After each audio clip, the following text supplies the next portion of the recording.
यमुनातीरवनचारी यमुनातीरवनचारी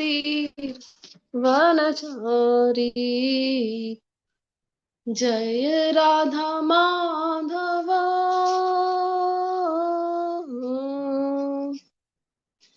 जय कुंज बिहारी। हरे Krishna. Audio video clear છે? हरे कृष्ण। हाँ माताजी। हाँ माताजी। हाँ माताजी क्लियर છે। Yes, thank you.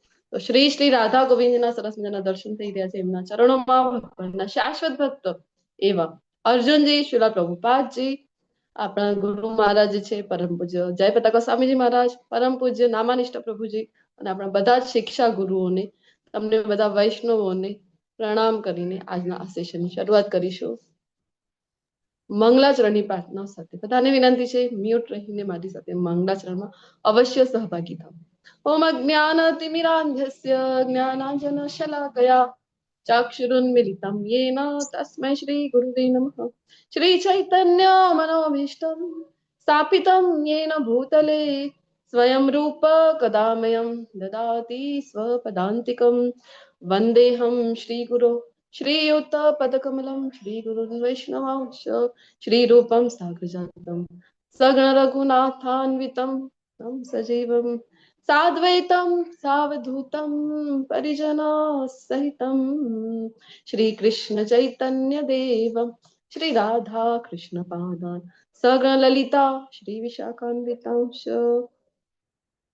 हे कृष्ण करुणा सिन्धो दीनबन्धो जगत्पते गोपेश गोपिका कान्त राधा कान्त नमस्तुते। तप्त काञ्चन गौरांगी श्री राधे वृंदावनेश्वरी वृषभानुसुते देवी प्रणमामि हरिप्रिये। वाञ्छा कल्पतरुभ्यश्च कृपा सिन्धुभ्य एव च पतितानां पावनेभ्यो वैष्णवेभ्यो नमो नमः। अनंत कोटि वैष्णववृंद की जय। श्रील प्रभुपाद की जय। ग्रंथराज श्रीमद् भागवतम भगवत गीता की जय। सद्गुरुदेव की जय। આજની શ્લોક પઠન અને અનુવાદની સેવા જે ભક્તો આપી હતી સ્વભક્તિ માતાજી અને લલિત કુમાર વેદ પ્રભુજી। હરે કૃષ્ણ। સ્વભક્તિ શ્રી માતાજી। હરે કૃષ્ણ। ધન્યવાદ માનસીજી। સ્વભક્તિ શ્રી માતાજી અને લલિત કુમાર પ્રભુજી ખૂબ ખૂબ ધન્યવાદ તમારી સેવા બદલ। શ્રી શ્રી રાધા ગોવિંદજી એવી જ રીતે માતાજી દંડવત પ્રણામ। હરે કૃષ્ણ। દંડવત પ્રણામ। અને તમે એવી જ રીતે હજી આગળ સારી રીતે સેવા આપો એ જ વિનંતી। હરે કૃષ્ણ। હરે કૃષ્ણ। અહીંયા જે મારી સાથે એડમિન કો હોસ્ટની સેવા આપી રહ્યા છે એવા માનસીજી ને આરતીજીનો પણ ખૂબ ખૂબ ધન્યવાદ। તમારા બધા પાર્ટિસિપન્ટ્સનો પણ ખૂબ ખૂબ ધન્યવાદ। जय श्री कृष्ण चैतन्य प्रभु नित्यानंद श्री अद्वैत गदाधर श्रीवासादि गौर भक्तवृंद। हरे कृष्ण कृष्ण कृष्ण हरे हरे हरे राम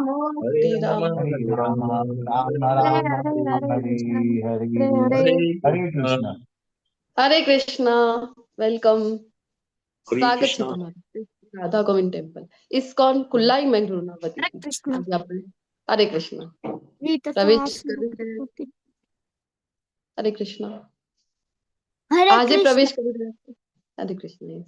16મા અધ્યાયમાં જેનું નામ છે દૈવી તથા આસુરી પ્રકૃતિ। તો ગઈકાલે જે અધ્યાય ભણ્યા હતા શું નામ હતું? हरे कृष्ण। ગઈકાલના અધ્યાયનું નામ બોલો।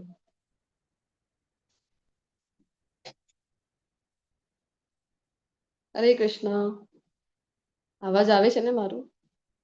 આવે છે માતાજી। જી હા। ગઈકાલે કયો અધ્યાય ભણી ગયા આપણે?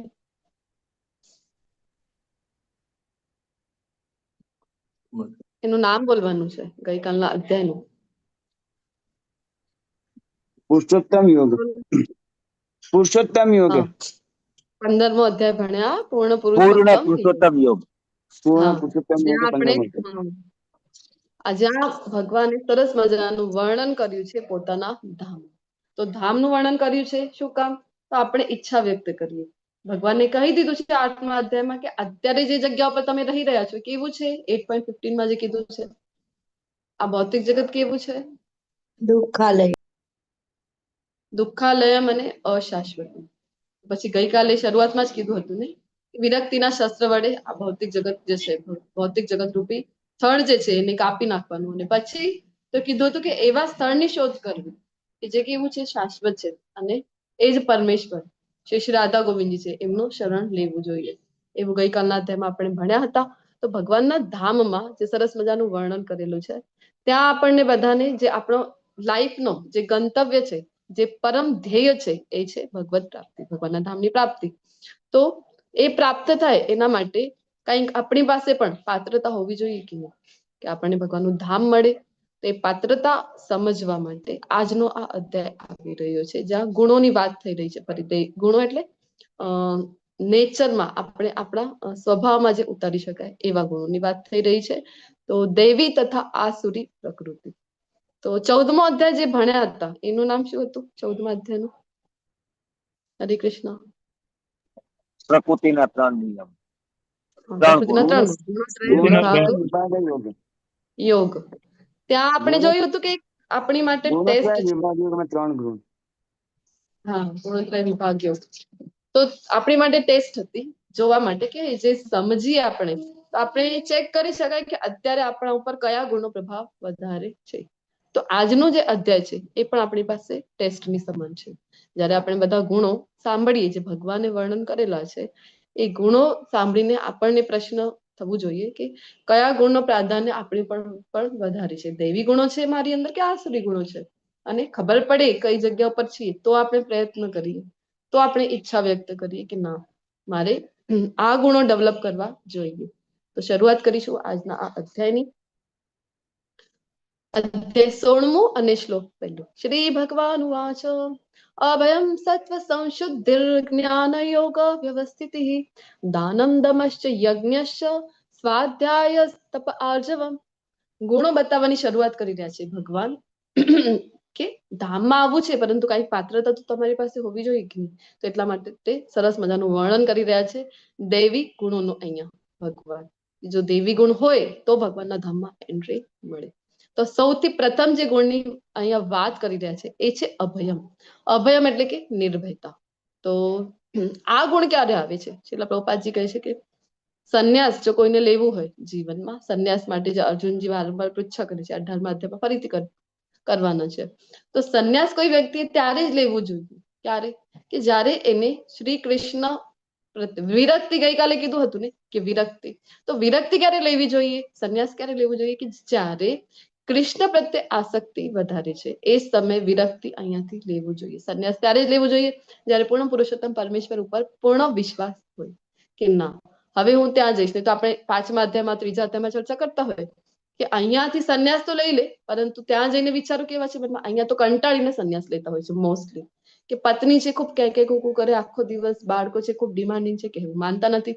તો છોડો ઘરવાળી અને પકડો પહેલી ગાડીની. ક્યાં નીકળી જાઓ? તો ગિરનાર છે, પછી હિમાલયની ગુફાઓ તો છે જ બધા માટે છોડીને જવા માટે, અને હરિદ્વાર છે, આવી જગ્યાઓ પર નીકળી જાઓ. પરંતુ ત્યાં જઈને પણ જો મનથી સંન્યાસ લીધેલું નથી, કર્મથી લઈ લીધું, તો પછી વિચારો પણ એ જ આવશે. કેવા વિચારો આવશે? હવે હું બીમાર પડી ગયો તો કોણ મારી સંભાળ રાખશે? હવે મને ભૂખ લાગે તો હવે પત્ની ગમે તેટલી કે કુકુ કરતી હોય, પરંતુ ઘરે જયારે આવું ને ત્યારે ગરમા ગરમ ચા તો મળી જતી. પૂછતી હતી મને જમવામાં શું બનાવું, એવું પૂછતી હતી. તો ઘણા બધા લોકો આપણે જોતા હોય કે ત્યાં જઈને પણ ફરીથી લગ્ન કરી લે.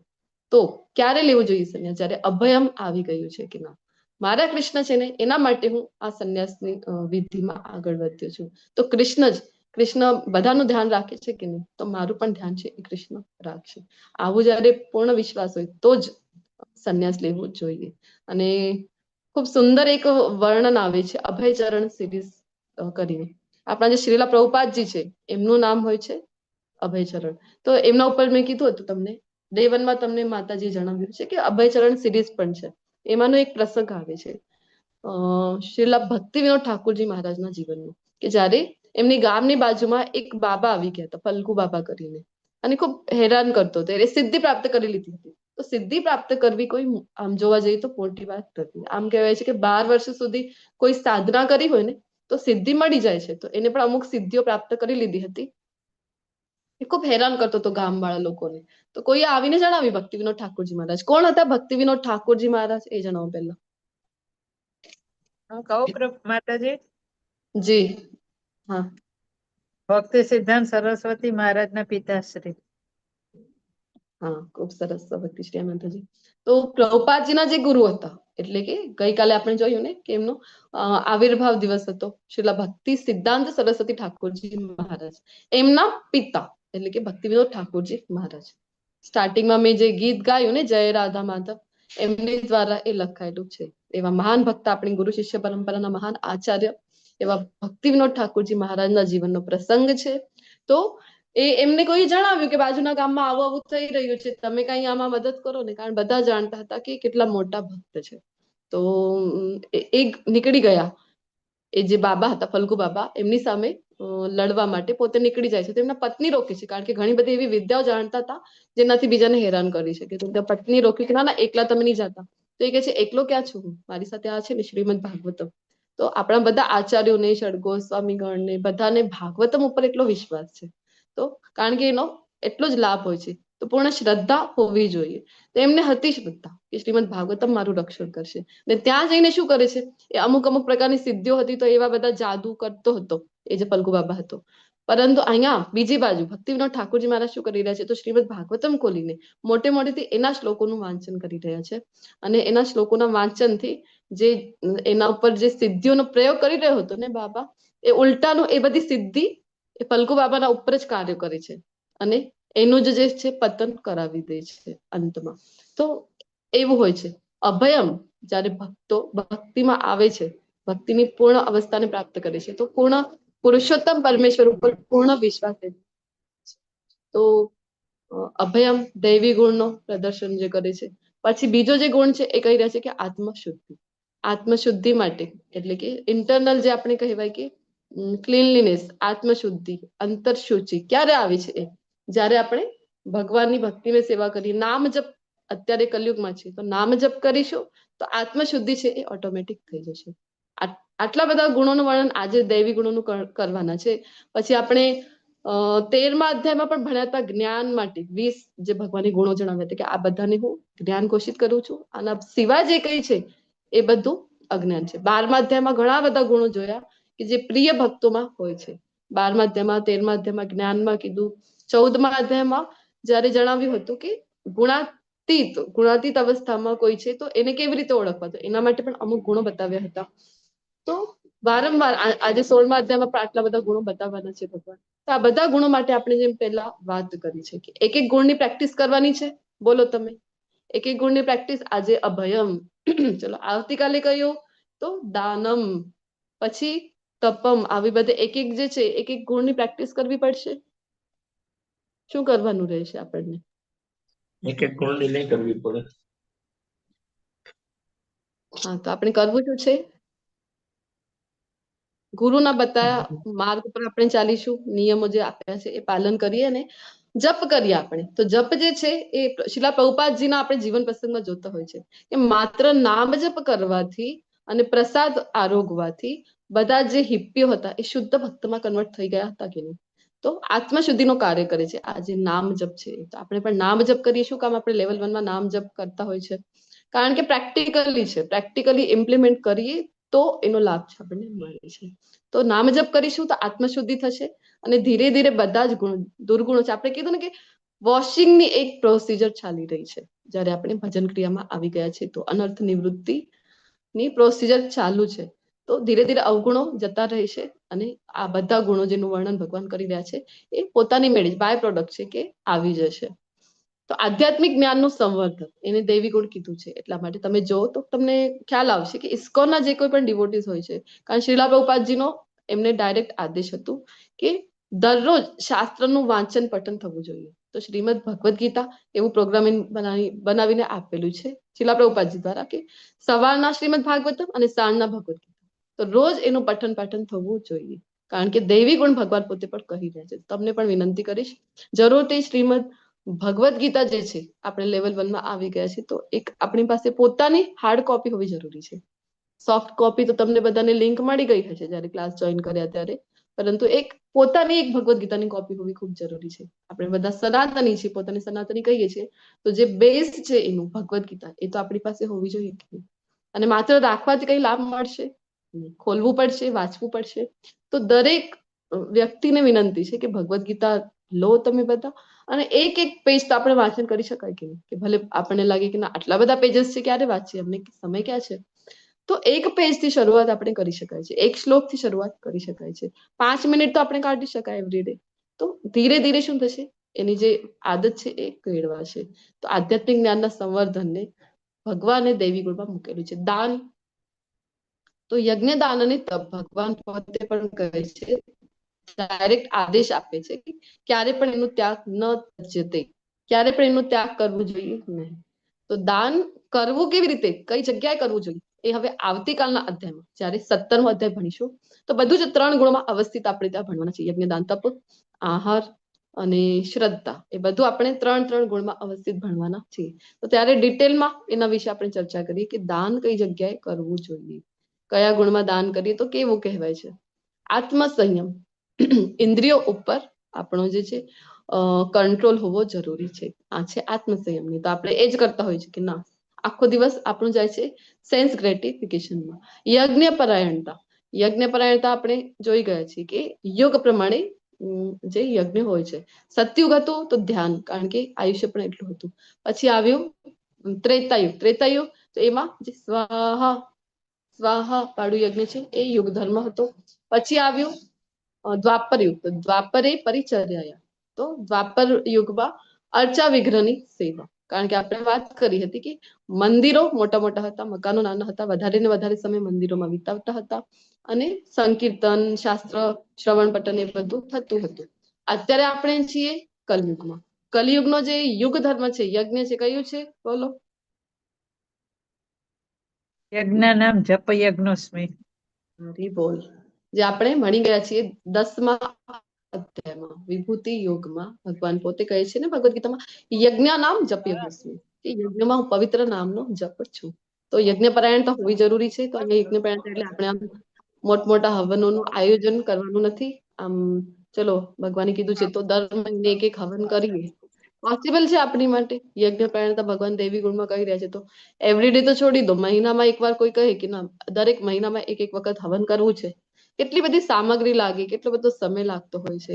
એવા બ્રાહ્મણો આપણે વાત કરી કે એવા બ્રાહ્મણો નથી કે જેમની સાધના એટલી પ્રબળ હોય કે જેના દ્વારે એ આહ્વાન કરી શકે દેવતાનું કે મારા યજમાનની આ મનોકામના તમે પૂર્ણ કરો. એવા બ્રાહ્મણો પણ જોવા મળતા. તો યજ્ઞ પરાયણતા આપણી પાસે છે, જે રેગ્યુલર કરવા માટે કહી રહ્યા છે. દૈવી ગુણમાં જે આવે છે એ છે નામ જપ.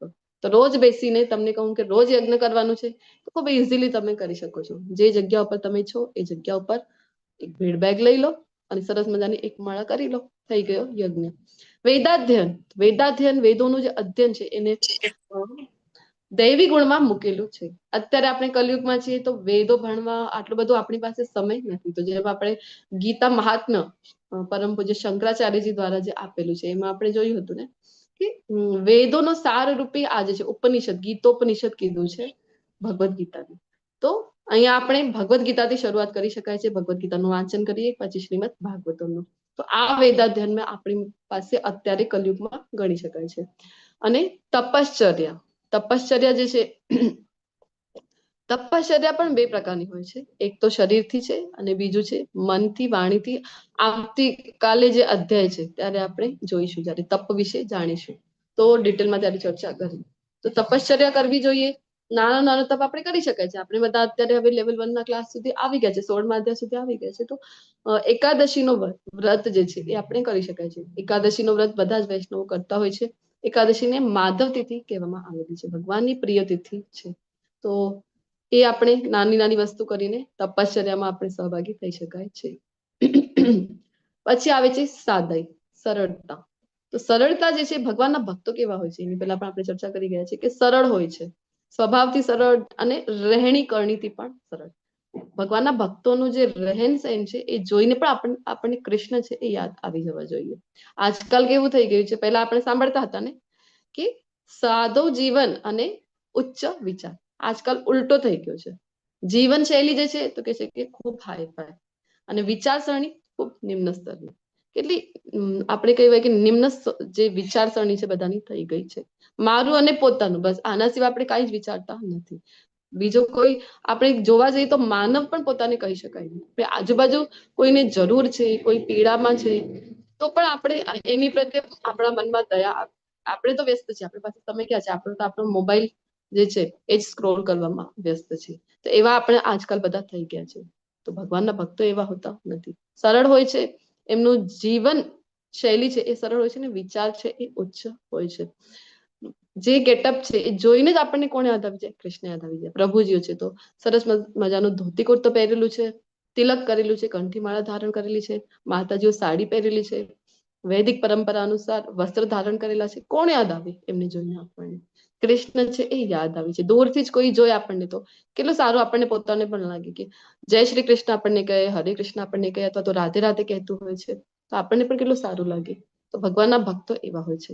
મીરાબાઈ કહે છે ને, મીરાબાઈ નું ખૂબ પ્રખ્યાત જે પદ છે, જીન ભેષા મારો સાવરો રીજે, જીન ભેષા મેરો गिरधर रीजे, सोही भेष धरूंगी बाला, सोही भेष धरूंगी, अरे हाँ मैं बैराग की होंगी. મીરાબાઈ નો ખૂબ ક્લિયર છે. કહે છે કે ના, મારો ગેટઅપ કેવો હોવું જોઈએ? શ્રૃંગાર પણ હું કરું તો કોના માટે? કૃષ્ણ માટે. તો આપણો પણ એવો ભાવ હોવો જોઈએ. શ્રૃંગાર પણ કરી રહ્યા છો તો પણ આપણે વાત કરી ગયા છે એના પહેલા પણ કે આપણે કોને રીઝવવા માટે તૈયાર થઈ રહ્યા છે? આટલું બધું અત્યારે જે સિઝન ચાલી રહ્યું છે, પ્રસંગો ચારે બાજુ આપણને જોવા મળી રહ્યા છે. તમે બધા પણ ઘણા પ્રસંગો અટેન્ડ કરતા હશો. તો આપણે જયારે તૈયાર થઈએ તો આપણો ઇન્ટેન્શન શું છે કે ના, 4 લોકોમાં આપણે તો વખાણ આપણા થવા જોઈએ. અરે વાહ, આ કલર તો કેટલું સરસ લાગી રહ્યું છે તમારા ઉપર. ને કોઈ ન કરે તો કોઈ કહી દે છે આ કલર ખૂબ ડાર્ક છે, આ શર્ટ તમારા ઉપર આટલું સૂટ નથી થતું, તો બીજી વાર તો આપણે એ શર્ટને હાથ પણ લગાડીશું નહીં. તો આપણું જે ઇન્ટેન્શન છે એ શું છે કે 4 લોકો મારા વખાણ કરે, એ આ ભાવનાથી આપણે તૈયાર થઈ રહ્યા છીએ. પરંતુ ભક્તોને ખૂબ ક્લિયર છે કોને રીઝવવું છે? ગિરધર ગોપાલને રીઝવવું છે, કૃષ્ણને રીઝવવું છે. તો એમનું આવી રીતે જો આપણે શૃંગાર પણ કરીએ ને તો એ પણ ભક્તિ બની જાય છે, જે મીરાબાઈ સાને ખૂબ ક્લિયર છે. તો સરળતા દૈવી ગુણ કીધું છે એને. અહિંસા, અહિંસાની વાત કરી ગયા છે. પહેલા 2 પ્રકારની અહિંસા બોલો ફટાફટ. 2 પ્રકારની કઈ અહિંસા છે?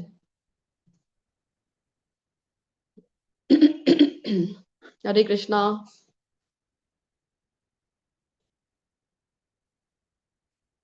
હરે કૃષ્ણ. હરે કૃષ્ણ માતાજી, કેમ નથી? હરે કૃષ્ણ. ક્લાસ ચાલુ છે ને, મને એમ થયું કોઈ કઈ બોલતું નથી તો ચાલુ છે કે નહીં ક્લાસ? બધા છે કે નહીં અહીંયા? ચાલુ છે પણ માઇક મ્યુટ. હરે કૃષ્ણ. હરે કૃષ્ણ. હરે કૃષ્ણ. સારું. માઇક મ્યુટ કરી દેવામાં આવે છે એટલે તમને ન સંભળાય. હરે કૃષ્ણ. હા, હરે કૃષ્ણ. બોલો, અહિંસા એટલે?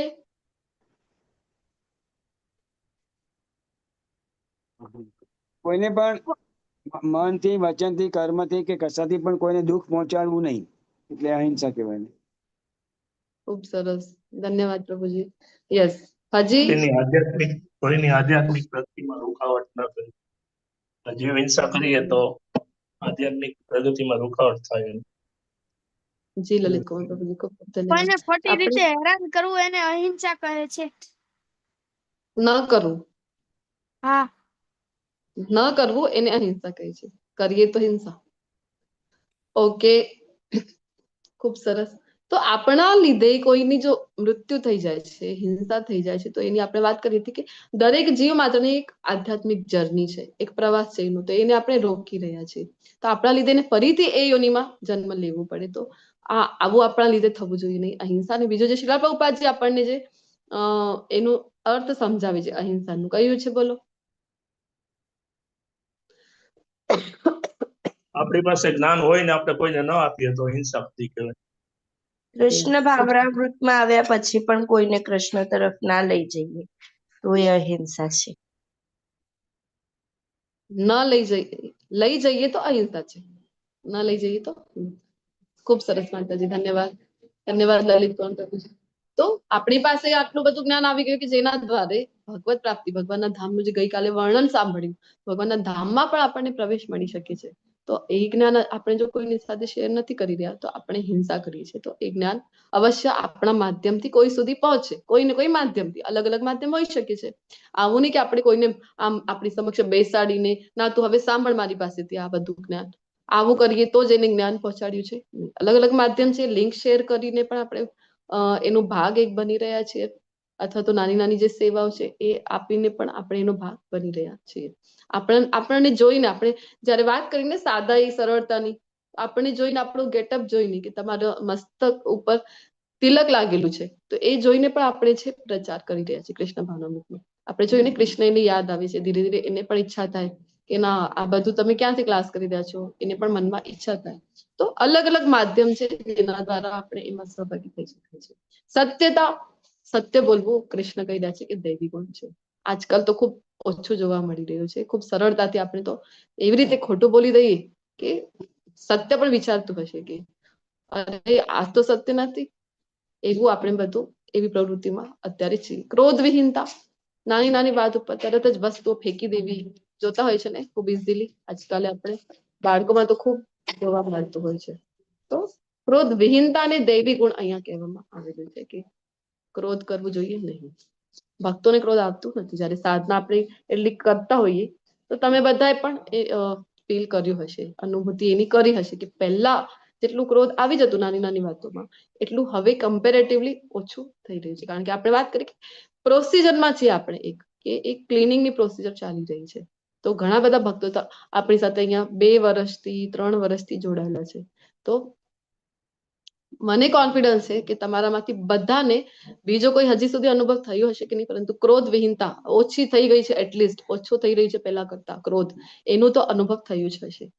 તો ત્યાગનો સાચો અર્થ સમજાવો. ચલો, ત્યાગ એટલે તો બધું છોડી જવું, એ આપણે વાત કરતા હોય છે કે એ સાચું ત્યાગ નથી. તો સાચું ત્યાગ કોને કહેવાય છે?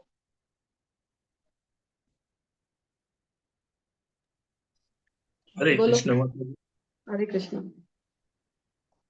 ત્યાગ એટલે આપણે કઈ, આપણું તો કઈ છે જ નહીં, એટલે આપણે કઈ છોડી તો શકીએ જ નહીં, બધું ભગવાનનું છે. એટલે પણ કર્મ ફળનો ત્યાગ કરીએ, કર્મ ફળ છોડીએ, એ ત્યાગ કહેવાય. હરે કૃષ્ણ. એ ત્યાગ કહેવાય. ખૂબ સરસ. આપણે આમ ગાતા તો હોઈએ, तन मन धन सब है तेरा, स्वामी सब कुछ है तेरा, तेरा तुझको अर्पण क्या लागी मीरा. વાસ્તવમાં છે એવું, પણ આપણે તો બધું જ જોઈએ છે. મનમાં તો ઉલટું ચાલતું હોય આપણું. તો આપણા મનમાં કેવું ચાલતું હોય? તો સુખ સંપત્તિ ઘર આવે, કષ્ટ મિટે તન કા. તો એવી આપણી પરિસ્થિતિ છે. તો છે જ બધું કૃષ્ણનું, સબ કુછ હે તેરા. તો ત્યાગનું આમ જોવા જઈએ તો કોઈ નથી, આ ભાવના જ પછી નથી આવતી કે ના કૃષ્ણ આ બધું તો તારું છે. બીજું એ જે આપણી પાસે છે એનું જે ઉપયોગ છે એ આપણે કૃષ્ણ ભાવનામૃત માટે અથવા તો ભગવાન વિશે કઈ સાંભળવા માટે કરી રહ્યા છીએ, તો સાચું ત્યાગ કે. આપણે ઉદાહરણ લેતા હોય છે કે લેપટોપ છે, મોબાઈલ છે. મોબાઈલ ઉપર તો કેટલો અસંખ્ય રીલ્સ, જીવન ખૂટી જાય પણ રીલ્સ ખૂટશે નહીં. આટલું બધું છે જોવા માટે. નેટફ્લિક્સ, ખબર નહીં કેટલો કેટલો બધું કચરો અત્યારે તો ઇન્ટરનેટ ખોલીને આપણને જોવા મળી રહ્યું છે. તો એ કચરો સાઈડ ઉપર કરીને ભક્તો છે ખૂબ સહેલાઈથી, ખૂબ સૌથી મોટી માયા ધનને ગણવામાં આવતી હતી ને આજકાલ સુધી, મને તો અત્યારે લાગે છે સૌથી મોટી માયા તો હવે મોબાઈલ જ થઈ ગયું છે, બનીને બેસી ગયું છે. તો ભક્તો છે એ માયાને પણ ઓવરકમ કરી રહ્યા છે કે નહીં, એ છોડીને અહીંયા ભગવદ્ ગીતાની ચર્ચામાં તમે બધા લોકો મારી સાથે અહીંયા સહભાગી થયા છો કે નહીં. તો આ છે સાચું ત્યાગ. શાંતિ પ્રિય હોય છે જે ભગવાનના ભક્તો છે. દૈવી ગુણ એને ભગવાને કીધેલું છે. નહીં તો આપણે જોતા હોય છે કે ઘણા લોકો છે નાની નાની વાતમાં ક્રોધ આવી જાય ને આખા જગ્યાનો, જે જગ્યા ઉપર જતા હોય જગ્યાનું, એ ઘરનું વાતાવરણ બગાડવા એમને એક ક્ષણની પણ વાર લાગતી નથી. તો છિદ્રાન્વેષણમાં અરુચિ. છિદ્રાન્વેષણ એટલે કે પરદોષ દર્શન, બીજાને અંદર ખામીઓ શોધીને કાઢવી. અરે આ ક્લાસ તો લઈ રહ્યા છે પણ અહીંયા આ વાતમાં તો ભૂલ કરી દીધી છે. આવી રીતે આપણું જનરલ ટેન્ડન્સી, તમારી કહો કે મારી કહીએ તો બધામાં આ જે જનરલ ટેન્ડન્સી છે એ હોય છે કે બીજાનો દોષ છે, આપણો દોષ આપણે દેખાતું જ નથી. આપણો તો બધા સારા ગુણો જ આપણને દેખાય છે. અહીંયા દેવી ને આસુરી ગુણ ભણી રહ્યા છે ને, તો આપણે અંદર તો આપણને બધા લાગશે કે ના ના ના, હું એટલે કે આ દૈવી ગુણો, દૈવી સંપદાનો ધણી છું. અને સામેવાળો સામેવાળામાં તો એક દેવી ગુણ આપણને દેખાશે નહીં, એની અંદર તો આપણને લાગે બધા આસુરી જ ગુણ છે. તો એવી જનરલ ટેન્ડન્સી આપણી બની ગઈ છે. છિદ્રાન્વેષણ, કોઈ વસ્ત્ર છે એકદમ વ્હાઈટ કલરનું કુર્તો કોઈએ પહેરેલું છે ફોર એક્ઝામ્પલ, તો એની અંદર એક નાનકડું કાળા કલરનું ડોટ હશે, ટીપો હશે ને, તો આપણું જે ધ્યાન છે ને આખા શુભ્રતા ઉપર નહીં જાય કે વ્હાઈટ છે આખો, એક જ તો દાગ છે નાનકડું, પરંતુ આપણું ધ્યાન જે છે એ વારંવાર એ નાનકડા દાગ ઉપર જશે. તો એવી આપણી ટેન્ડન્સી છે. તો એમાં જો અરુચિ છે, ગોસિપ આજકાલ જોતા હોય આપણે, તો ભગવાન કહી રહ્યા છે દૈવી ગુણ છે. જીવ માત્ર પર દયા, બધા જીવ જે છે કૃષ્ણના અંશ છે. ગઈકાલે કીધું ને, જીવ મમે વાંચે જીવ લોકે, બધા જ યોનિઓ જે છે 84 લાખ યોનિઓ છે એ કૃષ્ણના અંશ છે. એ જયારે આપણે જાણી લીધું, સમજી લીધું કે ભગવાન કહી રહ્યા છે ભગવદ્ ગીતામાં, ભગવદ્ ગીતાના દરેક શબ્દો પર વિશ્વાસ છે, ભગવાનના દરેક શબ્દો પર શ્રદ્ધા છે, તો પછી ઓટોમેટિક શીખવાડવું કોઈને પડશે નહીં. બધા જીવ માત્ર ઉપર, ભલે પછી એ વૃક્ષ હોય, તો અકારણ જયારે એ જાણી જશે ને કે ના ભગવાનના જ અંશ છે, જે તે કર્મ મુજબ એને આ યોનિ પ્રાપ્ત થઈ છે, પરંતુ છે તો મારા કૃષ્ણનો અંશ, તો કારણ વગર કોઈ પણ એ વૃક્ષને પાંદડું પણ લેવાનો પ્રયત્ન કરશે નહીં. હાનિ પહોંચાડવાની તો ખૂબ જ દૂરની વાત રહી છે. કારણ વગર એ કોઈ પણ નદીઓ છે તો એ પણ ગંદી કરશે. તો કોઈ પણ જીવ માત્રની અહીંયા વાત કરી રહ્યા છે, તો જીવ માત્રને ક્યારે પણ કષ્ટ, મારા લીધે કોઈ જીવ માત્રને કષ્ટ થાય એવું બિહેવિયર કરશે જ્યારે ભક્તિમાં આવી જશે ત્યારે. તો એટલા માટે કહીએ છીએ કે આ આપણે ભક્તિ યોગ કોઈને આપી દીધું ને, શ્રીલ પ્રભુપાદજીએ જેવી રીતે આપી દીધું છે, ભક્તો કોઈને બનાવી દીધું ને, તો ઓટોમેટિક બધા જ બાય પ્રોડક્ટ છે, બધા જ એની સાથે સાથે ડેવલપ થઈ જશે. કે એ એક ધ્યાન રાખશે કે કોઈ પણ જીવ માત્રને મારા લીધે જાણે અજાણે કષ્ટ થાય નહીં. નિર્લોભીપણું, અત્યારે આપણે જોઈએ છીએ ને કે ખૂબ લોભી પ્રવૃત્તિ આપણી છે. તો કાંઈ પણ હોય તો મને આ જોઈએ, અને લોભનો કોઈ અંત નથી. આ મેળવી લઈએ તો બીજું હજી કઈ જોઈએ છે, સતત એ ચાલુ રહે છે. સૌમ્યતા, સૌમ્યતા એટલે કે સોફ્ટલી વાત જે કરતા હોય છે, તો એને દેવી ગુણ કીધું છે. અત્યારે આપણે જોઈએ તો ખૂબ રફ એન્ડ ટફ, કોઈ એક કીધું તો 4 મારી તરફથી તો જવાબ આવવા જ જોઈએ, એવી આપણી ટેન્ડન્સી થઈ ગઈ છે. તો ભગવાને સૌમ્યતાને દેવી ગુણ કીધું છે. લજ્જા, લજ્જા જે છે, આ કહેવાય છે ને કે લજ્જા છે એ સ્ત્રીનું ઘરેણું છે. સ્ત્રી હોય કે પુરુષ હોય, લજ્જા હોવું જરૂરી છે. તો આજકાલ જે આપણે ઇન્ટરનેટની વાત કરી રહ્યા હતા, તો ખૂબ નિર્લજ્જપણું, ખૂબ ખુલ્લેઆમ આપણે કહેવાય કે નિર્લજ્જપણું છે એ પીરસાઈ રહ્યું છે. યુવા પેઢી વાત કરી રહ્યા હતા ને ગઈકાલે આપણે, તો કેટલો આપણે સૌથી મોટો જે આપણે કહેવાય કે ચિંતાનો વિષય જે છે એ યુવા પેઢી છે. આની અંદર નિર્લજ્જપણામાં કેટલી ફસાઈ ગઈ છે, વિચાર કરો. આજકાલ આપણે જોતા હોય છે કે ક્યાં પણ એ લજ્જાનું મહત્વ રહેલું નથી. ક્યારે આવશે? જ્યારે ભગવદ્ ગીતા વાંચે, સમજે કે ના, લજ્જાને ભગવાને પણ દેવી ગુણ કીધું છે અને બધામાં હોવી જરૂરી છે. તો નિશ્ચય, દૃઢ નિશ્ચય રાખવું જરૂરી છે. આપણે જયારે ભક્તિમાં આવી ગયા છીએ અત્યાર સુધી, જો તમે બધાએ day 1 માં નિશ્ચય કર્યું હતું કે ના, ભગવદ્ ગીતાનો આખો જે કોર્સ છે 18 અધ્યાય સુધી મારે કરવું છે, ને અત્યારે 16મા અધ્યાય સુધી અમારી સાથે બની રહેલા છો, તમારી અંદર પણ આ જે દૈવી ગુણ છે નિશ્ચય વાળું છે. એક વખત નિશ્ચય કરી લીધું તો એ કમ્પ્લીટ કરીને રહેવું, તે જ ખૂબ જરૂરી છે.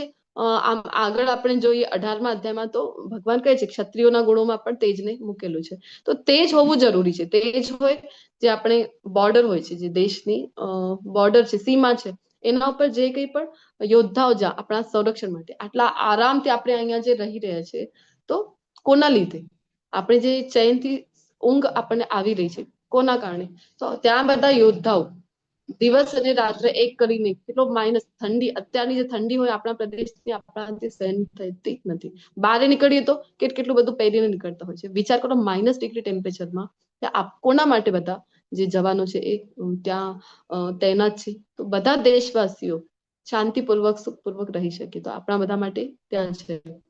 તો તે જ હોવું જરૂરી છે. આપણે કહીએ કે ના, અહિંસા પરમો ધર્મ, અહિંસા તો ખૂબ જરૂરી છે, પરંતુ આખો શ્લોક શું છે કે ધર્મ હિંસા તથૈવ ચ, કે જ્યાં જ્યાં આવશ્યક છે ત્યાં હિંસા હોવી જોઈએ.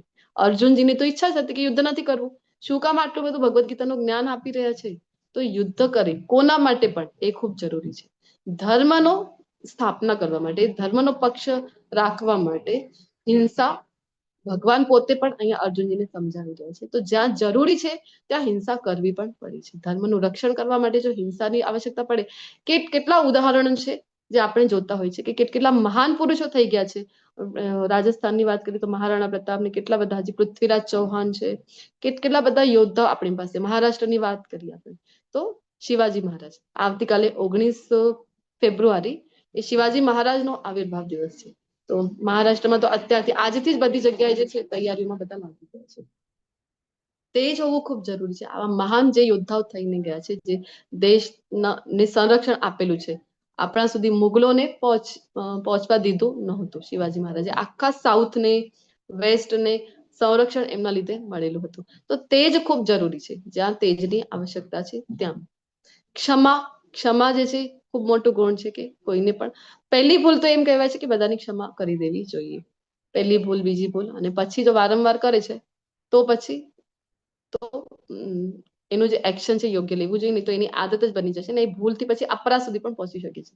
ક્ષમાને દેવી ગુણ કીધું છે ધૈર્ય રાખીને તમે બધા મારી સાથે 1-1, 1.5 કલાક સુધી આખો અધ્યાયના અંત સુધી મારી સાથે બની રહેલા હોવ છો. તો તમારી અંદર પણ આ જે ધૈર્ય છે એ દૈવી ગુણ ધૈર્ય નામનું તમારી અંદર પણ છે. ધૈર્ય રાખીએ તો હિન્દીમાં કહેવત છે ને, સબ્ર કા ફલ મીઠા હોતા હૈ. તમે બધાએ પણ ધૈર્ય રાખેલું છે. 18 અધ્યાય સુધી અહીંયા બની રહો છો. તમને પણ એનું જે ફળ છે, એટલે કે આપણે ભગવાન તો આપણને સમજાવી રહ્યા છે કે ફળ માટે કાંઈ જ કરવાનું નથી, પરંતુ કૃષ્ણની કૃપા રૂપનું જે ફળ છે એ આપણને મળે છે અવશ્ય. પવિત્રતા 2 પ્રકારની હોય છે, બાહ્ય, આંતર. વારંવાર આ બધા ગુણો આવે છે તો આપણે આટલી ડિટેલમાં ચર્ચા નહીં કરીએ. બાહ્ય પવિત્રતા શરીરને શુદ્ધિકરણ માટે જે કરીએ. આંતર જે પવિત્રતા છે નામ જપ આપણે કરીએ, ભક્તિમય સેવાઓ કરીએ. ઈર્ષ્યાથી મુક્તિ. ઈર્ષા, દ્વેષ તરત જ આપણે એ પણ ખૂબ છિદ્રાન્વેષણની જેવું આ પણ ખૂબ કોમન ગુણ છે. એડ આવતી હતી ને એક, ઉસકી સાડી મેરી સાડી સે સફેદ કેસે. તો તરત જ ઈર્ષા આપણને થઈ જાય છે કે બાજુવાળા પાસે આ ગાડી કેમ, આ તો મને મળવી જોઈતી હતી, તમારી પાસેથી પૈસા લીધા હતા. તો પણ કોઈનું સારું આપણે જોઈ શકતા નથી. ઈર્ષા આપણી અંદર છે. તથા માનની ઈચ્છાથી મુક્તિ છેલ્લે મૂકેલું છે. માનની ઈચ્છાથી મુક્તિ સાંભળવામાં જેટલું સરળ લાગી રહ્યું છે એટલું જ આચરવામાં અઘરું છે. કારણ કે ઘણા બધા લોકો આપણે જોઈએ કે બધું છોડીને ગયા છે, ઘર બાર ને બધું છોડીને ગયા છે. શું કામ? તો ભગવત પ્રાપ્તિ માટે. પરંતુ આ જે ગુણ છે માનની ઈચ્છાથી મુક્ત થઈ શકતા નથી. 2-3 મહિના સુધી ગુફામાં જતા રહે, અમુક તપસ્યાઓ કરીને જયારે બહાર નીકળે તો એ સુષુપ્ત ભાગમાં પણ આ જે ઈચ્છા છે માનની એ રહેલી હોય છે કે બહાર આવું તો બધા મારી જય જયકાર હો, બાબાજી કી જય હો, એવું બધા મારા ગુણગાન કરવા જોઈએ. તો આ બધા જે છે ભગવાન કહી રહ્યા છે કે દિવ્ય ગુણો છે ને દેવી પ્રકૃતિ વાળા દેવતુલ્ય પુરુષોમાં જોવામાં આવે છે. બધા ગુણો કેળવી તો ભગવાનના ધામની છે એ પ્રાપ્તિ થાય છે. તો પછી આસુરી ગુણો કયા કયા છે? વિચાર આવે મનમાં તો ભગવાન કહે છે કે હે પાર્થ, દંભ એટલે કે દેખાડો, જે નથી એ દેખાડો કરવો. આજકાલ જે આપણે કરતા હોય છે પ્રસંગોમાં તો આપણે ખૂબ મોસ્ટલી એ જ થતું હોય છે. આપણે જોતા હોય છે કે કેટલો ખર્ચો છે આપણે બધા પ્રસંગોમાં કરી રહ્યા છીએ. તો આ બધો દેખાડો કરવો, તામઝામ કરવું એ દંભ છે.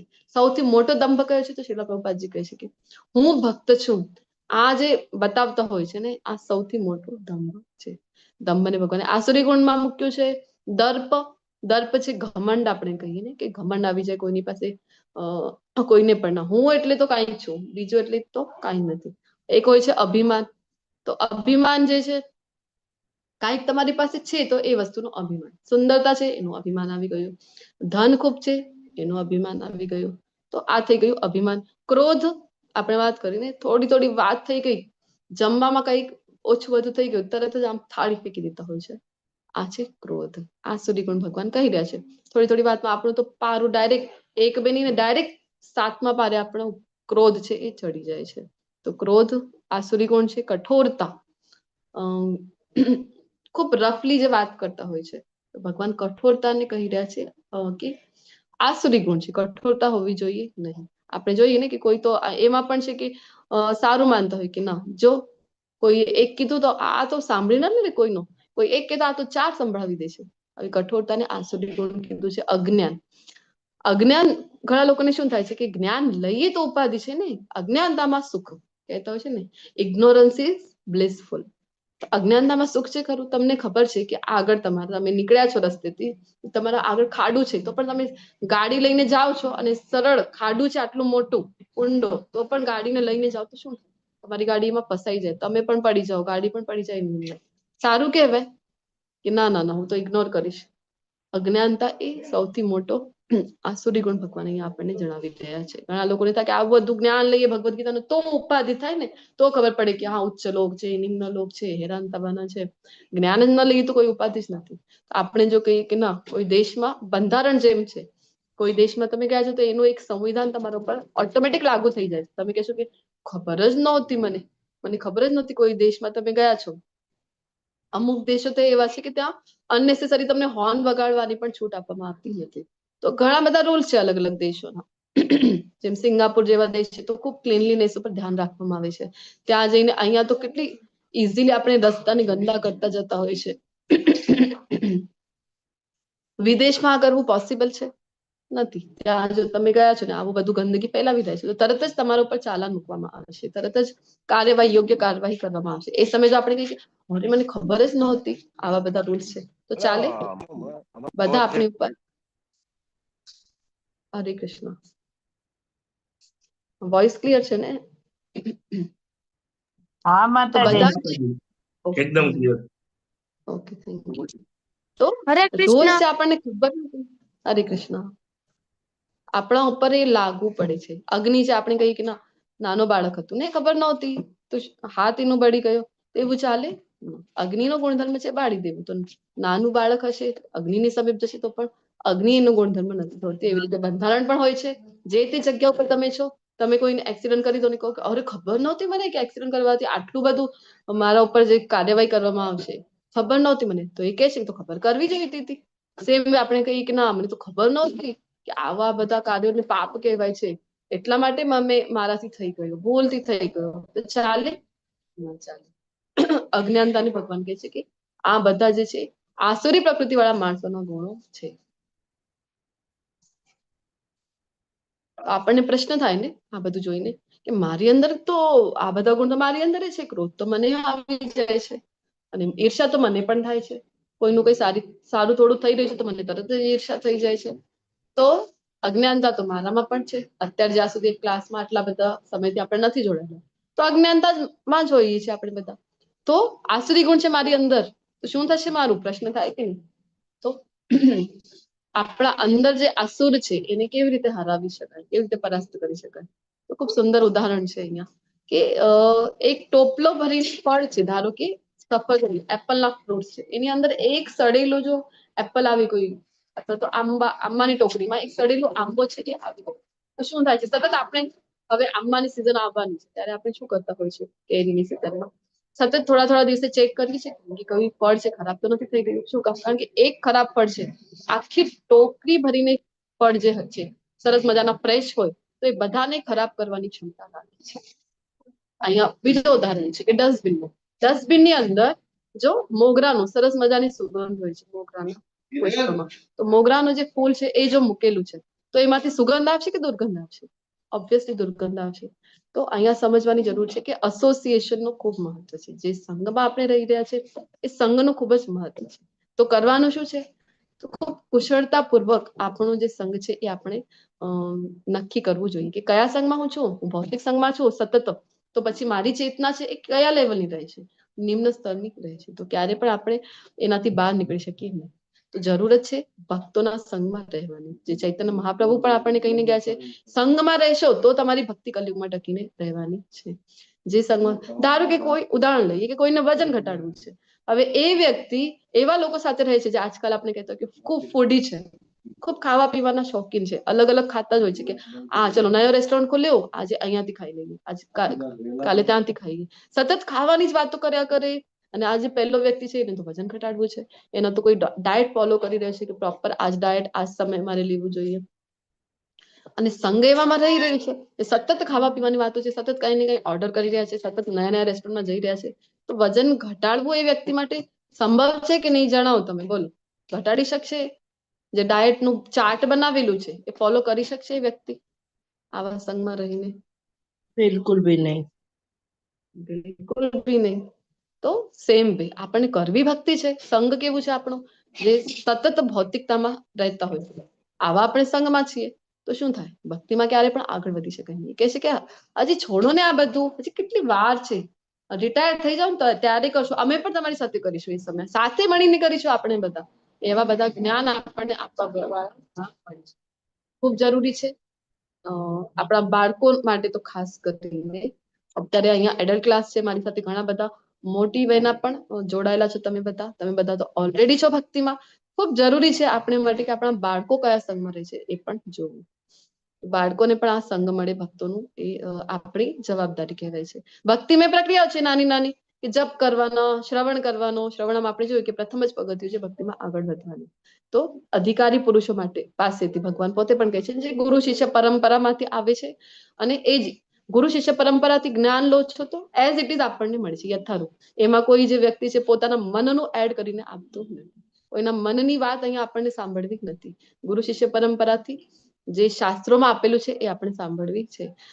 પ્રસાદનો સન્માન કરવો, કે ભગવાનને ભોગ અર્પણ કરી પછી પ્રસાદ સ્વરૂપે લેવાનું. નાની નાની સેવાઓ છે એ જો આપણે કરી. હવે 3જા અધ્યાયથી તમને સમજાવવામાં આવી રહ્યું છે કે જે કંઈ ખાઓ છો પેલા કૃષ્ણને અર્પણ કરવું, પછી જે પ્રસાદ રૂપે. 9મા અધ્યાયમાં પણ આપણે ભણ્યા હતા કે ભગવાને કીધું હતું પત્રમ પુષ્પમ ફલમ તોયમ યો મે ભક્ત્યા પ્રયચ્છતિ તદહમ ભક્તિ ઉપરિતમ અશ્નામી પ્રયતાત્મનો, કે હું સ્વીકાર કરું છું મારા ભક્તો પ્રેમપૂર્વક મને જે કંઈ પણ અર્પણ કરે છે ને, અરે પત્ર પણ અર્પણ કરે છે તો એ પણ હું સ્વીકાર કરું છું. તો આપણે જરૂરથી ભગવાનને અર્પણ કરીને, અને મેં તમને કીધું હતું ત્યારે કે ન થઈ શકે કોઈ કારણવશ, વ્યસ્તતાને કારણે, ઘણા બધા કારણો, જલ તો આપણે ખૂબ ઇઝીલી કૃષ્ણને અર્પણ કરી શકાય છે. સવાર સાંજે 2 ટાઈમ જલ એટલીસ્ટ કૃષ્ણને તુલસી દલ મૂકીને અર્પણ કરવાની શરૂઆત કરી દો. સતત યુદ્ધ ચાલુ છે આપણા અંદર પણ, દેવી ગુણ પણ છે અને આસુરી ગુણ પણ છે. આ બંનેનું સતત યુદ્ધ છે એ ચાલી રહ્યું છે. તો દિવ્ય ગુણો છે એ મોક્ષ તરફ લઈ જાય છે આપણને, અને આસુરી ગુણો છે એ બંધનકારક હોય છે, બાંધી દે છે. કેવી રીતે? એ જન્મ મૃત્યુના ચક્રમાં આપણને બાંધી દે છે. તો હે પાંડુપુત્ર, તું ચિંતા કરીશ નહીં. માં શું છે, તને ચિંતા કરવાની કોઈ આવશ્યકતા નહીં. કારણ કે અર્જુનજીને લાગે અચ્છા તો યુદ્ધ તો મને પણ કરવાનું છે, હવે યુદ્ધ કરવા માટે તો આટલું બધું જ્ઞાન આપી રહ્યા છે તો હું પણ યુદ્ધ કરીશ. તો ક્રોધ વિના વિચાર કરો. કોઈની હિંસા કરવી છે તમારે, ભલે ધર્મ માટે કરવી છે, તો ક્રોધ વગર સંભવ છે? ક્રોધ કરવું, હિંસા કરવું, આ બધાને તો આસુરી ગુણ કીધા છે ભગવાને. આ બધું તો હું કરવાનો છું, તો મારું શું થશે? તો કૃષ્ણ કહી દે છે કે તારે ચિંતા કરવાની કોઈ આવશ્યકતા નથી અર્જુન. શું કામ? કારણ કે તું દિવ્ય ગુણો સાથે જ જન્મેલો છે. તારો તો જન્મ જ દિવ્ય ગુણો સાથે થયેલો છે, દૈવી ગુણ સાથે થયેલો છે. તો પછી આટલા બધા વર્ણન જે ક્યાંથી સાંભળી રહ્યા છે આપણે, 8 વાગ્યાથી ચર્ચાઓ કરી રહ્યા છે, આ બધા કોની માટે છે? આ બધું આપણી માટે છે. આપણી અંદર આસુરી ગુણ છે જે ભગવાન કહી રહ્યા છે કે આપણે એને ઓછા કરીએ, ઈચ્છા કરીએ એટલીસ્ટ આપણે કે ના મારે પણ દેવી ગુણ કેળવવા છે. તો ક્યારથી ભક્તિમય સેવાની શરૂઆત કરવી જોઈએ? બોલો, ક્યારથી કરવી જોઈએ? રિટાયરમેન્ટની પાછળ, બરાબર? ત્યારે કરવી જોઈએ. હરે કૃષ્ણ. બચપનથી.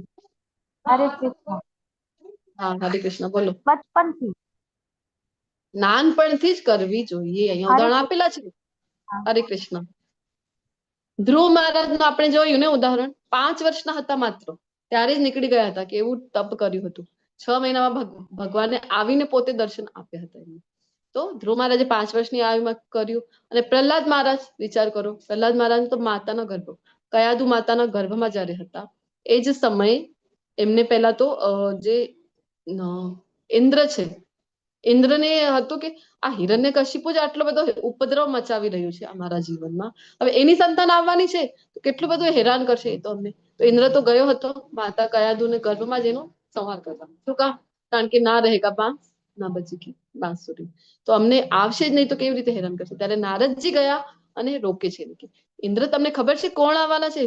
તો ઇન્દ્ર કહે છે કે ના ખબર નથી, જણાવો ને. ત્યારે નારદજી કહે છે કે તો ભક્ત શિરોમણી પ્રહલાદ મહારાજ નો જન્મ આ માતાના ગર્ભથી થવાનો છે. અને પછી માતા કયાદુને પોતે આશ્રય આપે છે નારદજી છે. અને એ સમયે માતા કયાદુ જયારે ગર્ભસ્થ હતા તો ભગવત ચર્ચાઓ એમની સાથે કરે છે. તો જયારે ચર્ચાઓ કરે છે તો ગર્ભમાં જે હતા પ્રહલાદ મહારાજ એ સમય સાંભળી રહ્યા હતા. વિચાર કરો, ત્યારથી જ એમને ભક્તિ છે એ પ્રાપ્ત થઈ ગઈ છે. અને આપણે તો વાટ જોઈ રહ્યા છે ક્યારની? રિટાયરમેન્ટ. ત્યારે કરીશું અમે તો ભક્તિની સેવા. તો જેટલી જલ્દી થઈ શકે ત્યારથી જ આપણે ભક્તિની સેવામાં જોડાવવું જોઈએ, કારણ કે નહીં તો આ સાયકલ સતત ચાલુ રહેવાની છે. તો જે લોકો આસુરી હોય છે તેઓ જાણતા નથી કે શું કરવું જોઈએ અને શું કરવું જોઈએ નહીં. આસુરી પ્રવૃત્તિના કારણે આપણને ખબર પડતી નથી. પ્રવૃત્તિમ ચ નિવૃત્તિમ ચ, તો બધામાં બંનેમાં અંતર ખબર નથી પડતું. અને પછી કહી રહ્યા છે કે તેઓમાં નથી પવિત્રતા. આભ્યંગ પવિત્રતા તો છોડી જ દો, આજે આસુરી પ્રવૃત્તિ છે એમાં, પરંતુ બાહ્ય શુચિ પણ રાખતા નથી. અને નથી ઉચિત આચરણ કે નથી સત્ય જોવા મળતું. એમનું આચરણ જ એવું હોય છે. અને સત્ય તો ભૂલી જ જાઓ કે ક્યારે પણ આસુરી પ્રવૃત્તિ વાળા લોકો બોલે. શું કહેતા હોય છે આવા લોકો? તો કહે છે કે જગત છે એ મિથ્યા છે. ગઈકાલે વાત કરી હતી ને, બ્રહ્મ સત્ય અને જગત મિથ્યા. તો તેનો કોઈ આધાર નથી અને તેનું કોઈ નિયમન કરનાર અથવા તો કોઈ ભગવાન જેવું કઈ છે નહીં. ભલા જોયું છે તમે ભગવાનને જોયું છે? તમે જોયું છે કે કોઈ ભગવદ્ ગીતાનું જ્ઞાન આપી રહ્યા હતા? તમે નથી જોયું. જે અમે જોઈએ નહીં એને તો અમે માનીએ નહીં. એવા બધા તર્ક આપણને આપતા હોય છે જે આસુરી પ્રવૃત્તિ વાળા છે એ. તો શું કહે છે હજી? તો આખું જે જગત છે કેવી રીતે બન્યો? આપણે જો એમને પ્રશ્ન કરી તો એ કહે છે કે આ બધું જ કામ જ સાથે ઉત્પન્ન થયેલું છે. સ્ત્રી પુરુષ છે એમનું મિલન થાય છે ને આ બધી જ સંસારની રચના થાય છે. આના સિવાય બીજું કઈ છે નહીં. કોઈ ભગવાન ભગવાન કોઈ હોતા નથી. તો આવો જે માને છે તો શું થાય છે? આવા લોકો પછી કરે છે શું? આવું જે માનવા વાળા છે આસુરી પ્રવૃત્તિમાં જે લીન છે, તો આવા લોકો શું કરે છે? તો આવા નિષ્કર્ષોને અનુસરનારા આત્મજ્ઞાન ગુમાવી દીધેલા બુદ્ધિહીન કહી રહ્યા છે ભગવાન કે અલ્પ બુદ્ધય. આવા જે લોકો છે એ આસુરી લોકો એવા અહિતકર અને ભયાવહ કાર્યોમાં પરોવાયેલા રહે છે કે જે જગતના વિનાશ માટે હોય છે. આપણે જોતા હોય છે ને જે અણુબમ જેવી વસ્તુઓનો જે શોધ કરી રહ્યા છે, પરમાણુ બોમ્બ છે, મોટું ઇન્ડસ્ટ્રીયલ એરિયા જે આજે ડેવલપ કરેલું છે. આપણે જોઈએ, આપણને અત્યારે તો લાગી રહ્યું છે કે આ તો ઇન્ડસ્ટ્રીયલાઇઝેશન છે એ થઈ રહ્યું છે, ઔદ્યોગિક ક્રાંતિ કહેવાય છે એને તો. પરંતુ એવી શોધો કરે છે ને એ કે જેના લીધે જગતનો વિનાશ થવાનો છે. પરમાણુ બોમ્બની શોધ કરશે, જગતનો વિનાશ થવાનું છે. અને અત્યારે તો જે યુગ આવી રહ્યું છે, આપણે બધાએ કોરોના કાળમાં સાંભળ્યું હતું કે જે વાયરસ છે એ જ એવા તૈયાર કરવામાં આવશે કે એના દ્વારા જ વિનાશ થઈ જાય બધી જગ્યાએ. આવું ખોજ કરવાની, આવી શોધ કરવાની કોના માઇન્ડમાં આવે? આસુરી પ્રવૃત્તિ જે ધરાવે છે આવા લોકોના માઇન્ડમાં આવે છે. આપણને લાગે છે ને સારું કાર્ય કરે છે ને ઔદ્યોગિકરણ, તો સારું કહેવાય. વિચાર કરો તમે, કેટલો બધો પોલ્યુશન અહીંયા પિક્ચરમાં જ આપણને જોવા મળી રહ્યું છે. અંતમાં શું થઈ રહ્યું છે? ઓઝોન લેયરને ખરાબ કરી રહ્યા છે અને યુવી રેઝ ડાયરેક્ટલી આવી રહ્યા છે. કેટલી ગંદી બધી બીમારીઓ આપણને થઈ રહી છે કે નહીં ખૂબ સરળતાથી. તો વાસ્તવમાં એ વિનાશની તરફ આપણે જઈ રહ્યા છે. વિકાસની તરફ નહીં, પરંતુ વિનાશની તરફ આપણે જઈ રહ્યા છે. આપણે લાગે મોબાઈલ ફોનની શોધ કરીને સારું કહેવાય. ના, તમને બધાને જ ખ્યાલ છે, બધા જ મોબાઈલ વાપરી રહ્યા છો ને. આજકાલથી તો નહીં, વર્ષોથી આવી ગયું છે 4G, હવે તો 5G માં પણ મૂવ થવાનું છે. તો વિચાર કરો, આ મોબાઈલે શું કર્યું છે? આપણે હતું કે દૂરના લોકો સાથે કનેક્ટિવિટી વધી જશે. આ દૂરના લોકો સાથે કનેક્ટિવિટી વધારવાના ચક્કરમાં આપણે જે નજીકના હતા, એક જ ઘરના જે 4-5 સભ્યો છે, એ સભ્યોની જ અંદર કેટલું અંતર વધી ગયું છે. તો વાસ્તવમાં અત્યારે જો આપણને રિયલાઇઝ નથી પણ થઈ રહ્યો, ભવિષ્યમાં ખૂબ જ મોટા દુષ્પરિણામો એના જોવામાં ખૂબ જ જલ્દી આવી જશે. આવું પણ ઘણા વર્ષોનું વેઇટ કરવું પડશે. તો વિનાશ તરફ જઈ રહ્યા છે આપણે. મિથ્યા અહંકાર, બળ, દર્પ, કામ તથા ક્રોધથી મોહિત થઈને આસુરી મનુષ્યો પોતાના શરીરમાં તથા બીજાઓના શરીરમાં સ્થિત પૂર્ણ પુરુષોત્તમ પરમેશ્વરની ઈર્ષ્યા કરે છે તથા વાસ્તવિક ધર્મની નિંદા કરતા રહે છે. પોતે જેટલા અહંકારમાં છે, તો એના લીધે રાવણે શું કર્યું? અહંકારના લીધે પ્રભુ શ્રી રામનું અપમાન કર્યું હતું. તો એવી જ રીતે અહીંયા એક ઉદાહરણ આપેલું છે. કોનું ઉદાહરણ છે? કઈ ઘટના છે? બોલો. હરે કૃષ્ણ. શિશુપાલ વધની. જી. તો રાજસૂય યજ્ઞ જ્યારે યુધિષ્ઠિર મહારાજે સંપન્ન કરવાના હતા, તો અગ્ર પૂજા, સૌથી પહેલા પૂજા કોની થાય?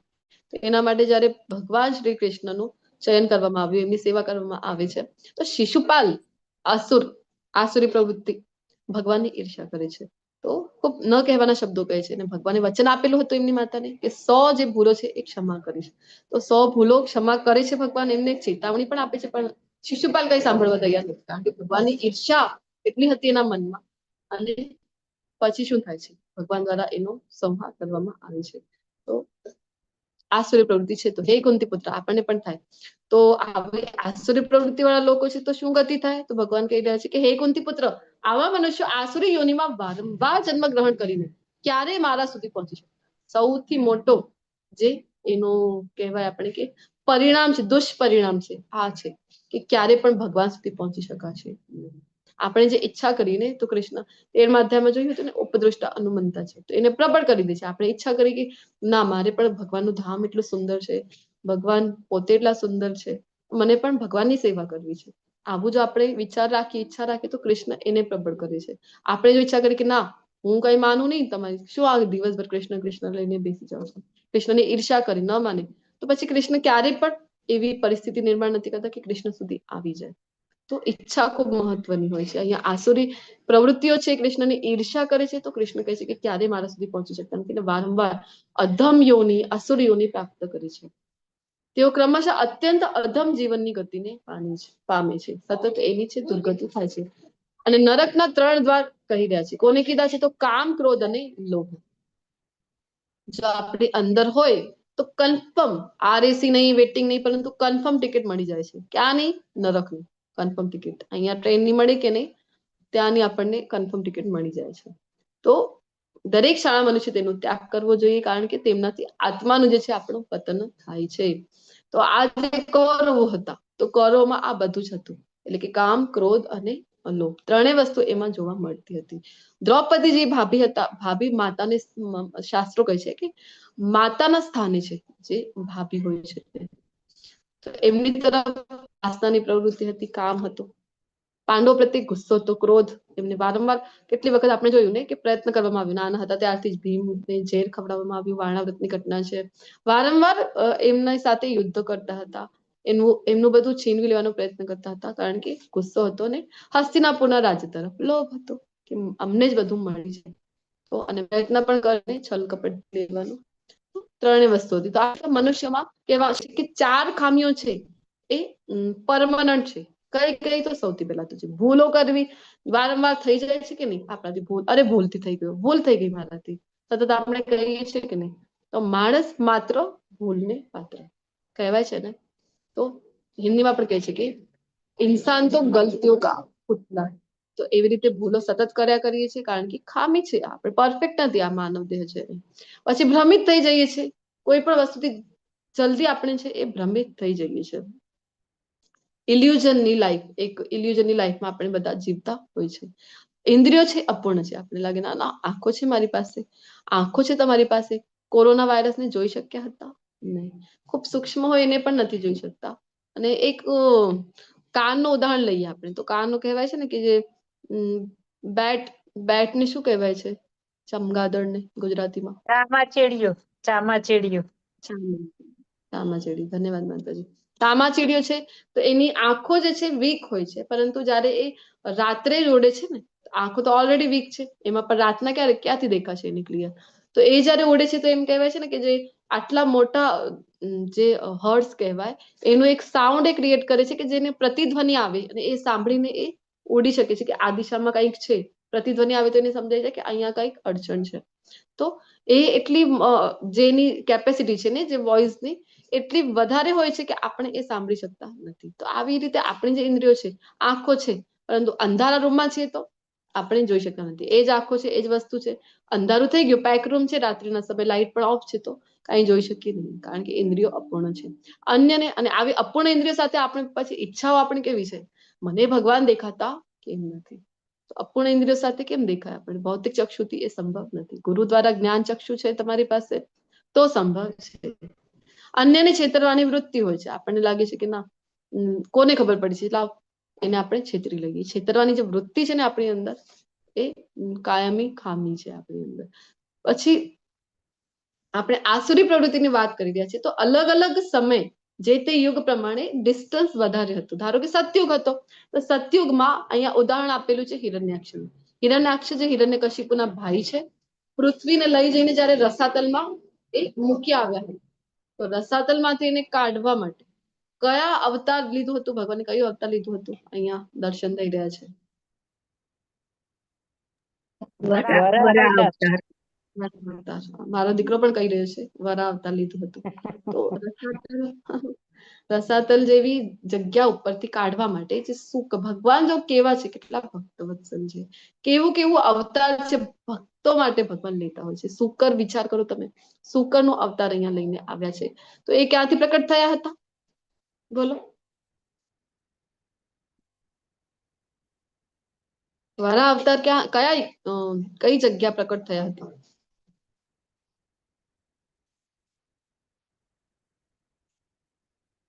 બ્રહ્માજીનો જે લોક છે, કારણ કે બ્રહ્માજીની કથા આવે છે ને કે બ્રહ્માજી નામ છીક આવી. છીક ને શું કહેવાય ગુજરાતીમાં? હિન્દીમાં છીક કહેવાય છે ને. શું કહે છો માતાજી? છીક આવે છે ને એને ગુજરાતીમાં શું કહે છે? એ જ કહેવાય. દાઢી ચીક કે છો? ચીક છીક કહેવામાં આવે છીક ઠીક આવે જ કહેવામાં આવે છે. કહેવામાં આવે છે. ગુજરાતીમાં. ઓકે, ધન્યવાદ. તો એ બ્રહ્માજીને જયારે છીંક આવી તો એમાંથી પ્રકટ થયા હતા એ વારા અવતારમાં ભગવાન. તો કયો લોક છે બ્રહ્માજીનો? બ્રહ્મલોક. અને આ જે પૃથ્વી છે, આપણે જોયું ને 14 લોકમાં સૌથી ઉચ્ચ લોક બ્રહ્માજીનો સત્યલોક, બ્રહ્મલોક.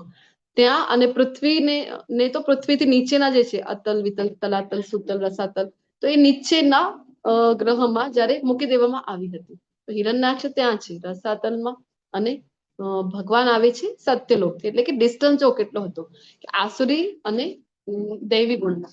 પછી જેમ જેમ યુગ પરિવર્તિત થાય છે તેમ તેમ ડિસ્ટન્સ ઓછું થતું જાય છે. આવ્યું કે ત્રેતાયુગ. ત્રેતાયુગમાં ગ્રહો જુદા જુદા, દેશ એક જ હતું. ધારો કે એક જ ગ્રહ છે, પૃથ્વી ગ્રહ છે, પરંતુ દેશ છે એ જુદા જુદા હતા. ભારતમાં હતા પ્રભુ શ્રીરામ, અને રાવણ ક્યાં હતા?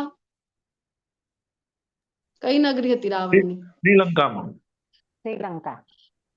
લંકામાં રાવણ હતા. તો જે દેશ છે એ જુદા જુદા હતા. ગ્રહ એક ગ્રહ, અલગ અલગ ગ્રહથી એક ગ્રહ પર આવી ગયા. એક ગ્રહથી માત્ર દેશ જુદા જુદા છે. પછી આવ્યું દ્વાપર યુગ, તો ડિસ્ટન્સ હજી ઓછું થઈ ગયું. એક જ પરિવારમાં આવી ગયા દેવી ને આસુરી. એક બાજુ કૌરવો છે આસુરી ગુણના પ્રતિનિધિત્વ, અને બીજી બાજુ પાંડવો છે જે દૈવી ગુણના પ્રતિનિધિત્વ છે. અત્યારે કયા યુગમાં છીએ બોલો? કલિયુગમાં. કલિયુગ. તો ડિસ્ટન્સ પણ ઓછું થઈ એક જ ગયું. વ્યક્તિમાં. હજી એક જ વ્યક્તિમાં. એક જ વ્યક્તિમાં બંને ગુણ આવી ગયા છે. એ જ સમયે આપણી અંદર આપણે કહેવાય કે આસુરી ગુણ પણ છે, અને એ જ સમય સેમ ટાઈમ પર આપણી અંદર દૈવી ગુણ પણ છે. તો કયા કયા છે કે કોઈ વખત આપણને બીજા ઉપર આવી જાય ને કે દયા આવી જાય છે, તો હા કરુણા છે, મને દયા છે, નમ્રતા છે, અન્યને મદદ કરવાની પ્રવૃત્તિ છે, તો આ બધા દૈવી ગુણો આપણી અંદર છે. તો બીજી જ બાજુ આપણી અંદર આસુરી ગુણ પણ આપણી અંદર પાછળ નથી કોમ્પિટિશનમાં. એ પણ ક્રોધ તરત જ આવી જાય છે, લોભ આપણી અંદર પણ છે, ઈર્ષ્યા આપણી અંદર પણ છે, ને વાસના. તો એક જ વ્યક્તિમાં બંને ગુણ જોવા મળી રહ્યા છે. હે કુંતી પુત્ર, જે મનુષ્ય આ નરકના 3 દ્વારોથી બચી ગયેલો હોય છે તે આત્મ સાક્ષાત્કાર માટે કલ્યાણકારી કાર્ય કરે છે, અને પછી ક્રમશઃ પરમ ગતિને પામે છે. આ જે 3 દ્વારને તમે જો પરાસ્ત કરીને આગળ વધી શક્યા, કામ, ક્રોધ ને લોભ ને, નરકના દ્વાર કીધા છે, તો પછી શું થાય? લાભ શું છે? તો આત્મ સાક્ષાત્કાર માટે પ્રયત્ન કરીએ અને છેક ભગવત ધામની પ્રાપ્તિને પણ પ્રાપ્ત થઈ શકાય છે. આજકાલ આપણું કેવું છે, તરત જ કઈ આપણને જાણવું છે તો કોના શરણે જઈએ છીએ આપણે? બોલો, ગૂગલ. કયા ભગવાન શરણે જઈએ છીએ? અહીંયા લખેલું છે ગૂગલ બાબા કી જય હો. ગૂગલ ભગવાન બની ગયા છે આપણા. તો કઈ પણ હોય તો ગૂગલ ને પૂછતા હોય છે. આ ગૂગલ બાબા છે, આ જે ગૂગલ ભગવાન છે, આપણને ક્યારે નહીં કહે કે પૂર્ણ પુરુષોત્તમ પરમેશ્વર કોણ છે, કૃષ્ણ છે, એ જ ભગવાન છે. એ ક્યારે પણ આપણને જણાવવાનું નથી. તો કોણ જણાવશે આપણને? ક્યાંથી ખબર પડશે ભગવાન કોણ છે? કોના શરણે જવું પડે? ગૂગલના શરણે. તો આપણે તો ગૂગલને શરણાગતિ કરી દીધી છે. ભગવાન વારંવાર ગુરુજીના શરણે જવું પડે. ગુરુના શરણે જવું. યસ, ખૂબ સરસ. ભગવાન કહે છે કે મારી શરણાગતિ, મામ એકમ શરણમ વ્રજ, અને આપણે શરણાગતિ સ્વીકારી લીધી છે આ ગૂગલ બાબાની. તો ભગવત પ્રાપ્તિ કેવી રીતે થશે આપણે? તો આપણે જવું જોઈએ શરણે. કોના શરણે જવું જોઈએ? શાસ્ત્રોના શરણે જઈશું, ગુરુના શરણે જઈશું, તો આપણને એ સમજાવશે કે શાસ્ત્રો છે એ પ્રભુ છે, ગુરુ છે માતાના સ્થાને છે, માતા છે એ જણાવે છે કે પિતા કોણ છે વાસ્તવિક. તો આપણા જે ગુરુ છે, શાસ્ત્રો છે એ જણાવશે કે તમારા પિતા કોણ છે. એ પરમ પિતા કોણ છે? કૃષ્ણ છે. તો આપણે કૃષ્ણના શરણે જવાની ઈચ્છા કરીશું, પ્રયત્ન કરીશું. તો જે મનુષ્ય શાસ્ત્રોના આદેશોની અવહેલના કરે છે અને પોતાની ધૂનમાં આવે તે મનસ્વી વર્તન કરે છે, કે આજકાલ ખૂબ ઇઝીલી જોવા મળી રહ્યા છે આ મનસ્વી વર્તન, મનમોજી ટાઈપના લોકો છે એ. તે નથી સિદ્ધિ પામતો કે નથી સુખ પામતો કે નથી પરમ ગતિને પામતો. એટલે વિચાર કરો, અહીંયા પણ સુખપૂર્વક રહી શકાય નહીં, અહીંયા પણ સિદ્ધિ શાંતિ કઈ પ્રાપ્ત થશે નહીં, અને પરમ ગતિનો તો વાત જ છોડી દો. તો શું કરવું જોઈએ? તો કૃષ્ણ કહી રહ્યા છે કે તેથી મનુષ્ય શાસ્ત્રોના નિયમો પરથી સમજવું જોઈએ કે શું કર્તવ્ય છે અને શું અકર્તવ્ય છે, જે કરવા યોગ્ય છે અને જે કરવા યોગ્ય નથી. આવા નિયમો અને નિયંત્રણો જાણીને મનુષ્ય એવી રીતે કર્મ કરવું જોઈએ કે જેથી ક્રમે ક્રમે ઉન્નતિ પામી શકે. તો કોણ બતાવે આપણને કરવા યોગ્ય શું છે? નિયમો કોણ આપે આપણને? ગુરુના શરણે જઈએ, આચાર્યોના શરણે જઈએ, એ આપણને બતાવે છે કે ના આ નિયમોનું પાલન કરો. જે તે સંપ્રદાયમાં આપણે આવીએ એ પ્રમાણે ગુરુ આપણને સમજાવે છે કે ના આ તમારે કરવું જોઈએ. ડૂઝ એન્ડ ડોન્ટ્સ કહેવાય ને આપણે, આ કરવું જોઈએ અને આ ન કરવું જોઈએ. માંસાહાર નથી કરવું, વ્યસન નથી કરવું, વ્યભિચાર નથી કરવું, દ્યુત જે છે, જે જુગાર છે એ નથી કરવાનું. તો કરવાનું શું છે? પછી ભક્તિમાં સેવાઓ કરો, ભગવાનને ભોગ ધરાવીને એનું સેવન કરો, ખૂબ સરળ છે. માળા જપ કરો, તમે એક માળા જપ ખૂબ ઇઝીલી કરી શકાય છે. એકાદશીનું વ્રત કરો, નાની નાની ભક્તિમાં સેવાઓ છે એ કરો. તો ધીરે ધીરે શું થાય છે? ગુરુના આપણે આદેશમાં છે તો કે ગોવિંદની પ્રાપ્તિ આપણને થઈ જાય છે. તો ભગવાન પોતે પણ જયારે આવે છે, ભગવાનને કોઈ આવશ્યકતા છે કરી કે જાય ગુરુના શરણે એને બધું શીખે? એમ જ્ઞાન જ એમનાથી પ્રકટ થયેલું છે. તો પણ જયારે જયારે પણ આવ્યા છે ત્યારે ત્યારે ગુરુ બનાવ્યા છે કે નહીં? પ્રભુ શ્રી રામના રૂપમાં આવ્યા. કોણ હતા એમના ગુરુ? દ્રોણાચાર્ય. વશિષ્ઠજી. પ્રભુ શ્રી રામના અવતારમાં જયારે આવ્યા ત્યારે એમના ગુરુ વશિષ્ઠ ઋષિ. પછી કૃષ્ણ અવતારમાં જયારે આવ્યા, કોણ હતા એમના? સાંદીપની ગુરુ પાસે જાય છે ને 64 વિદ્યાઓ શીખી આવે છે કૃષ્ણ. એ વાસ્તવમાં જરૂર છે ખરી, પરંતુ કૃષ્ણ પોતે જાય છે. ચૈતન્ય મહાપ્રભુના રૂપમાં આવે છે. કોણ છે એમના ગુરુ? બોલો. ઈશ્વરપુરી. ઈશ્વરપુરીને ગુરુ બનાવે છે કે નહીં? શું કામ બનાવે છે?